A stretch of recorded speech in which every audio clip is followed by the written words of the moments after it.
চিরদিন থাকবে। وَإِذْ أَخَذْنَا مِيثَاقَ بَنِي إِسْرَائِيلَ لَا تَعْبُدُونَ إِلَّا اللَّهَ وَبِالْوَالِدَيْنِ إِحْسَانًا وَذِي الْقُرْبَى وَالْيَتَامَى وَالْمَسَاكِينِ وَقُولُوا لِلنَّاسِ حُسْنًا وَأَقِيمُوا الصَّلَاةَ وَآتُوا الزَّكَاةَ ثُمَّ تَوَلَّيْتُمْ إِلَّا قَلِيلًا مِّنكُمْ وَأَنتُم মু'রিদুন।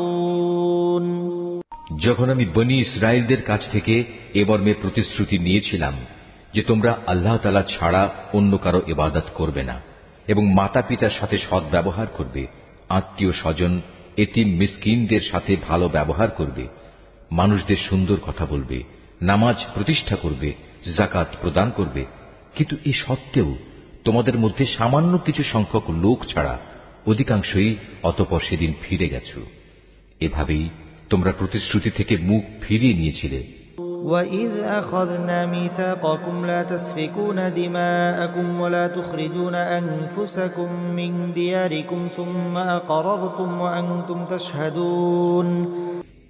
তোমাদের কাছ থেকে আমি এ প্রতিশ্রুতিও নিয়েছিলাম যে তোমরা কেউ কারো রক্তপাত করবে না এবং নিজেদের লোকদের তাদের ঘর বাড়ি থেকে উচ্ছেদ করবে না। অতঃপর তোমরা তা স্বীকার করে নিয়েছিলে। তোমরা তো নিজেরাই এ সাক্ষ্য দিচ্ছ। ثُمَّ أَنْتُمْ هَؤُلَاءِ تَقْتُلُونَ أَنفُسَكُمْ وَتُخْرِجُونَ